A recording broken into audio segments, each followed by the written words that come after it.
Hello and welcome to episode number 5 of Fit and Able Life.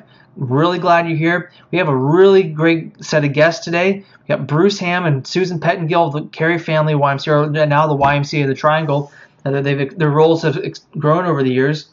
I don't think it's possible to say enough about how much the YMCA means to us as a family and to Fit and Able as an organization, and just to so many people in Carey. You're going to learn a lot about it if you're not from Carey, and if you are in Carey, definitely something to check out. So here we go. Well, I'm here today with Susan and Bruce with the Triangle YMCA, and just start off with, why don't you introduce yourselves and what you do with the Y? Well, I'm Susan Pettengill, and I'm Vice President of Healthy Living for our association, and I help with internal wellness, so focus on membership, wellness, and aquatic programming, and then our external programs that we do in the community, our evidence-based programs with diabetes prevention, moving for better balance, and Live Strong at the Y. And I'm Bruce Ham. I'm the Chief Development Officer, so I work closely with visioning for the future, strategic planning, of course raising money, board development, but a lot of big picture things for the YMCA. Okay, great. And Susan, how long have you been with the Y? Almost 25 years. Wow. I've been with the Y over 30 years. Wow. So a long time. Really long time. That's 55 years of experience. That's it's right. still younger than me, but It's close. it's in there. All right. I just go back real quickly. What is evidence? Did you say evidence-based? So we have a few evidence-based programs. We've worked with we are part of YUSA movement, so we're part of a movement across the country, and they have developed evidence-based medical programming. And so we have 3 programs that physicians have created, and they're being disseminated throughout Ys across the country. The first is diabetes prevention program, helping those that might have the onset of developing type 2 diabetes prevent that disease, and that's a year-long program. We have Moving for Better Balance, which is a falls prevention program for seniors, and then we have Live Strong at the Y, which is a cancer survivorship program, helping them get back into a normal routine of exercise and health and well-being for them. Okay, great. Well, that's very interesting. It's scientific, too. I like that. Yes, yes. And board development. What is board development? So board of directors for all of our YMCAs trying to seek out folks with the expertise to serve on our Y boards to help kind of guide us as we move into the future for the Y. And so are those business professionals as well as health professionals? Yeah, so we really try to get a good mix. We try to find folks to serve on the board who have understanding of health and wellness, hospital relationships, as well as business professionals and folks who might be good at raising money or have financial background.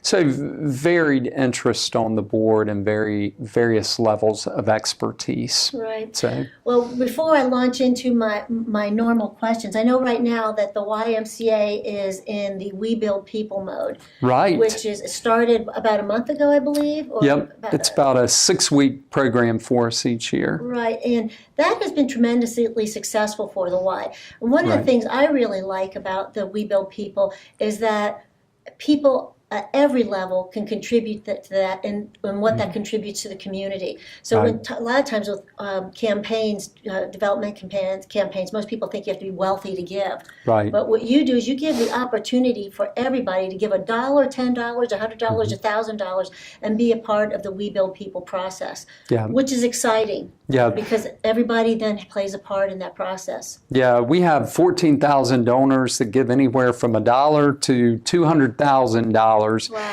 And we do this annually, and it helps children and families come to the YMCA who otherwise couldn't afford to be there. And it also supports diabetes prevention programs, Live Strong, Moving for Better Balance, as well as children participating at the Y. And when kids come to the Y, being active, as you know, helps us have a stronger community, and that's one of the big things that we focus on in all of our youth programs is getting children healthy and active.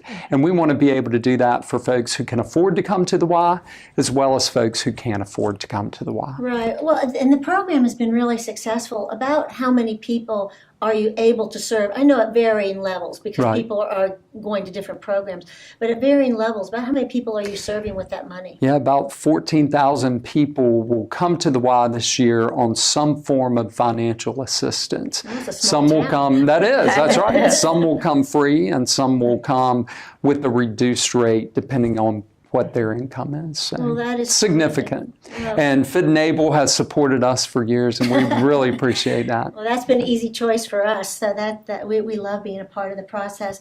Now, when we look at the mission, now the mission is something because I've been aware of the YMCA all my life because when my father was a young man and struggling to make it, he stayed at a YMCA. That's right. Where it was That's truly right. a YMCA. Yeah, that's right. That's right. And it was very helpful to him. It was spiritually support, just even as a location to stay close to where he was trying to do business. So the mission has been long term, but has the mission changed over the years, or is it still the same Christian mission that you? It's the same mission, but the YMCA started as a Bible study and eventually moved into a place for men to come exercise and have Bible study and camaraderie together.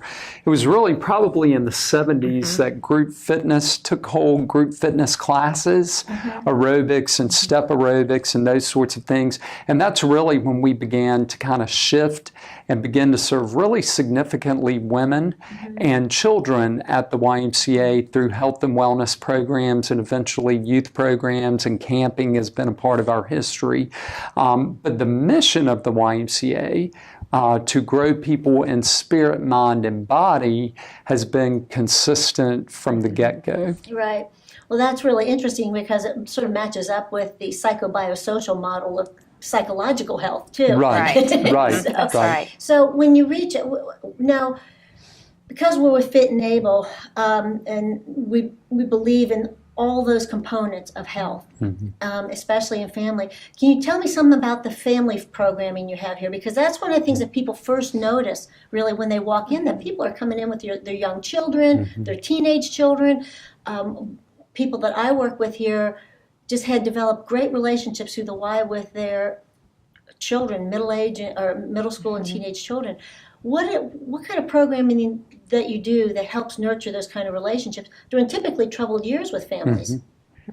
Well, we'll talk. You can get a family membership here at the Y, where you can bring your children in. We provide childcare for if you want to go and work out up on the floor, at the pool, or take a Group X class. So, we provide that for 2 hours at a time. So you can drop your kids off at a safe environment where they also have music and movement, go on the playground, so they're also being physically active. So we have group exercise classes for the whole family. We have family classes that you can participate in as a family. We also have youth sports programs as well. We have basketball and soccer, all different types of activities, swim lessons that you can do as a family. So we try to get the whole entire family involved to be able to come to the Y. We have walking and running programs where you can hop on the trail and go with your family, put your child in a stroller and go. So we try to have something for everyone. Yeah, and I think about the family coming in and just being able to swim together. Swim can get you very active. So we have indoor swimming pools as well as outdoor swimming pools, and times that the whole family can come in. We also have summer swim teams and year-round swim teams. One of the neatest things, and this started years ago here at the Carey family YMCA, was a jump rope team. Now you see jump rope teams all over the place. But the Carey Y in this area is one of the first places that had a jump rope team, and it was the Super Skippers. And we have national champions. That's right, we do. But we do jump rope camps now. We do jump rope clinics where kids can come and learn to do that. And that's an exercise that you can do at the Y or you can do in your backyard. Right. And that's an important thing because you do teach people physical activities that they don't have to come to a facility in order to maintain them and continue them, which is really great. Well, I know with my personal personal experience, the Carey Family Y was avant-garde with letting me start my triathlon program. That's right. That's It was right. one of the first youth triathlon clubs in the nation at that time, back in '97, and one of the few organizations that staged and supported youth triathlons because there's no money in it. Right. That's right. That's right. That's right. So you just did it because you saw its value in youth and family fitness, and now that has grown tremendously. Where the first triathlon stage here was one of 6 in North Carolina, and now there are dozens Yes. every Yeah. weekend all around Yeah. the state. So again, that was very avant-garde and daring to take a risk to do something great for your membership. Yeah. Yeah. That does not surprise me. Well, all in all, now obviously you are wanting to have people join the Y, but what is the entire community your sort of target population? There's no exclusions to that. You want everybody to come enjoy the Y. That's right. We want everyone to come and be as physically fit and healthy, whatever that means to them. And so we have programs from birth until you're a senior, to 100. So come be a part of the Y and join and get involved in the community and let us help you on your health and wellness journey, whatever that looks like for you. Right. And so you can exercise at home, and it's great if you're motivated to do that. One of the neat things about the Y is relationships. And I think we all know when you have someone to work out with, or when you walk through the Y doors and the staff member says, haven't seen you in a week, where have you been? There's a little bit of that accountability to come in. Guilt is good. Or if you go to a group fitness class and you're taking yoga or step aerobics or Zumba or cycling, and you know the people in your class and they care about you and they see when you're not there, or buddies that are lifting weights together, or teens that come in the afternoon and work out. There's a little bit of accountability, and although exercise doesn't have to be not fun, sometimes it's hard to get through. When you have people that you enjoy, it can be a really fun experience. Yeah, the social component to fitness really is a great motivator. Huge, it It's really huge. is. Well, one of the things, as having been a long-term friend of the Y, I hope I'm seen as a friend of the YMCA. Absolutely. Are the relationships, and I'm glad that you've gone back to that, because when we go to these big banquets, for whatever it is, you have people come up and talk where they went to camp so and so, and then they became a counselor at camp so and so, and then they joined, and that they have been associated with the Y as soon, when they were elementary school kids, Right, and they right. have followed through, and even as business people, they come back and want to be a part of the YMCA. I know myself, I've known both of you 20 years. Many That's years, right. yeah, That's that's right. right. And I saw somebody coming in today, that David, who I have known forever. And Yeah. and I think having that consistency makes it easier for people to say, this should be a constant in my life. Yeah. Yes. There's a lot of research that shows small group exercise that people will stick to it. And in fact, Susan, I think all 3 of the evidence-based programs are based on Small communities. Small communities. So they're based on small communities where they meet 2 or 3 times a week for 12 weeks. Right. It's a great opportunity to get volunteers to support the program. So they come in, they do the program, they get back to what healthy means for them. And then a lot of our participants come back and volunteer and find out, wow, that the Y is so much bigger. And we try to expose them to different areas, like a different group fitness class, or let's go to the pool and take a water aerobics class, so they see that the Y is much bigger, because you need to do what healthy means for you. And everybody likes to do different things. Right. And I love that sentence, because I think a lot of times when we think about healthy, we think about, the abs of steel, and that's not, you even look at some of the folks who are group fitness instructors, not all of them are just skinny little bean poles. I mean, they're folks that are physically fit, they're folks who are active, but they don't necessarily look like the person who's leading the P90X video, and it's what is healthy for you. If you walk 4 or 5 times a week, if you watch what you eat, if you are in group fitness, maybe stretching is important and you need a yoga yoga class. There are lots of ways to determine what are your needs and how can you be healthy. There isn't one recipe or one prescription for people. It's all individual. Well, and I think that's a good point too, that it is a wonderful role model to have somebody that doesn't have the perfect physique. Right. To be out there active because, well, if they can do it, I can do it. Right. You know, right. and I think that is a wonderful, wonderful role model. Well, I know the YMCA has thousands of success stories in terms of helping somebody get fit, get their family involved in the Y programming, not only the fitness program, but the camps program. But is there a story or a family that stands out in your mind that you think, wow, I'm really glad I get to see that. You know, I'm really glad that's huge. I'll share one with our Live Strong program. This is our third year doing the program, and whenever we rolled it out, we just did a small pilot first, and we asked members, anybody that was struggling and had been diagnosed with cancer, if they'd like to participate. And we had this one lady, her name was Deborah, come, and she started taking the program. And she was kind of quiet and reserved, but the community that it built and how she was able to improve her health and wellness goals, just being able, you know, maybe to walk around the track 4 times whenever she was coming in. She was going through chemotherapy at the time. But at the end, she made a group of friends. She ended up volunteering for the next classes, and then she actually wrote a story and was a speaker at our We Build People annual campaign. And she wanted to fundraise because we do that program for free for anyone in the community, and she wanted to give back. And she was like, the why is so much more than I ever thought it could be, but it helped me get back to my healthy me.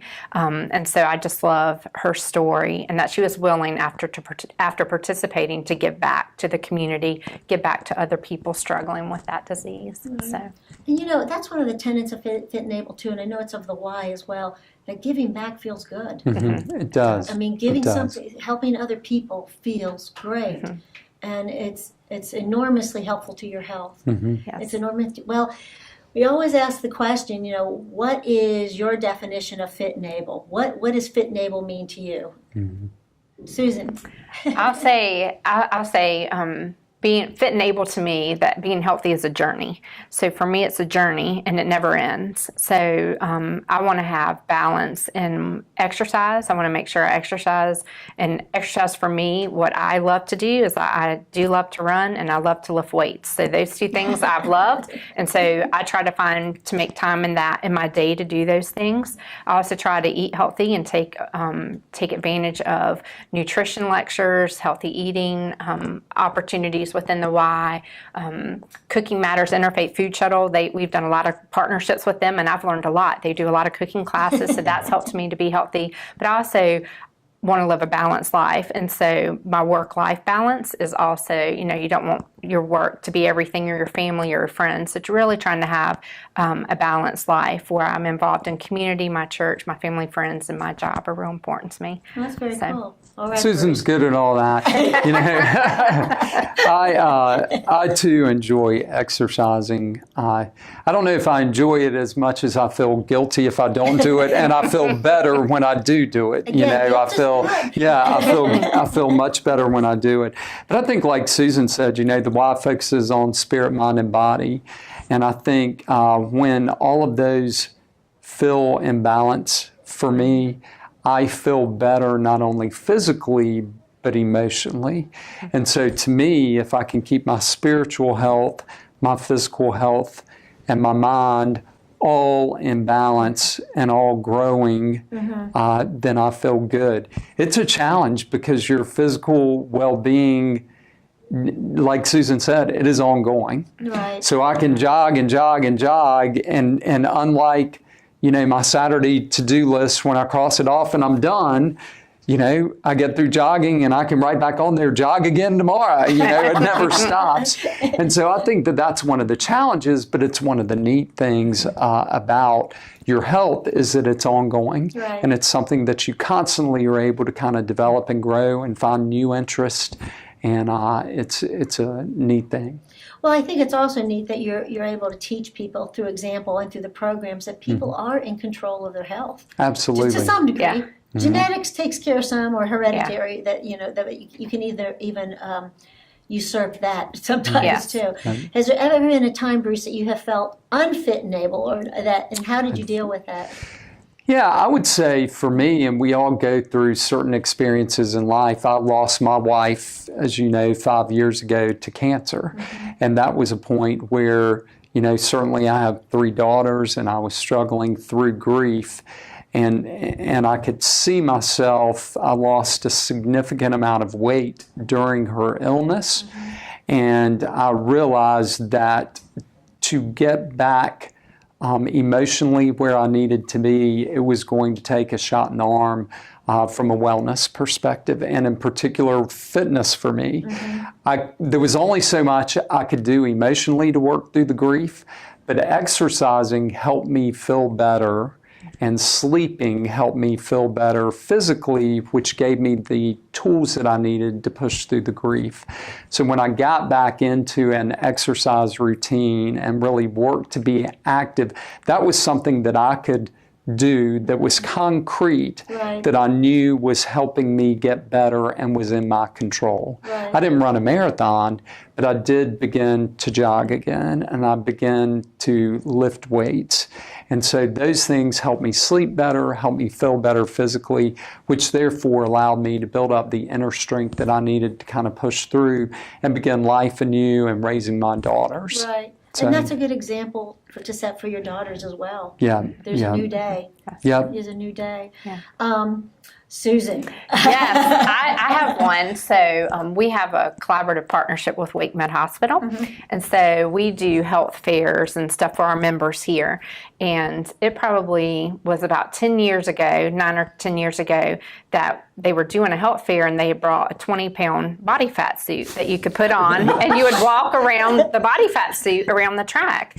And at the time I was like, wow, you don't think 20 pounds is that much. Whenever you walk with 20 pounds on, I walked around the track and I was like, I want to lose. I need to lose some weight, but I made a goal that I wanted to lose 20 pounds. And so that was a catalyst, and I took advantage of some nutrition lectures and classes that we had here, and I lost 20 pounds. And that also was the same year where you were doing triathlon trainings, and I joined the team. And so I did my first triathlon. I didn't come in last, but I was the caboose of the race. But I finished, but it was with that encouragement just to try. It was just a really good launching point for me, that to know health is a journey. I tried some things that I never thought I could do before, but a triathlon was one, and just taking control of my health and putting on that body fat suit, that extra 20 pounds, I was like, I don't want that on my body. Right. And so that was just a good visual, but that was a catalyst for me. That's an interesting catalyst. They also came in and had like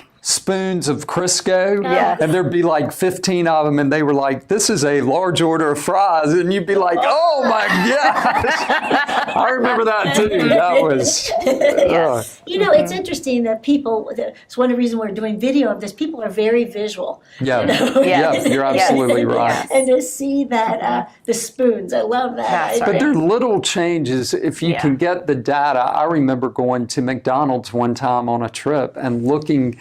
They had a board with all the calories, and it had a quarter pounder with mayo and a quarter pounder without. And the number of calories dropped by like 150 or 200 calories. And I thought, I don't even like mayonnaise that much. Let me get it without that. And there's some simple steps if you have the data about how that fat feels, or how many scoops of Crisco are going in your system when you eat a big thing of fries, or what a little bit of the number of steps you take and what that can interpret to in burning calories and keeping you healthy. A little bit of information can really help you make some small changes that can get you to your health goals. Right. Well, it's so interesting that you mentioned that particular thing, because one of the programs that we designed here at the Carrie Y, we took middle school kids that were having weight issues, and we figured out their weight and on all that, and then we had them walk to the McDonald's and told them, okay, this is the distance that you walked, the time you did it, and your weight. So this is how many calories you burned and how many calories you'll burn going back. Right. This is your total number of calories. Now find something here you can order that you're going to burn that off. I'll have water and 3 French fries. But it's putting those mental picture into Right. to people, his head is very helpful. right.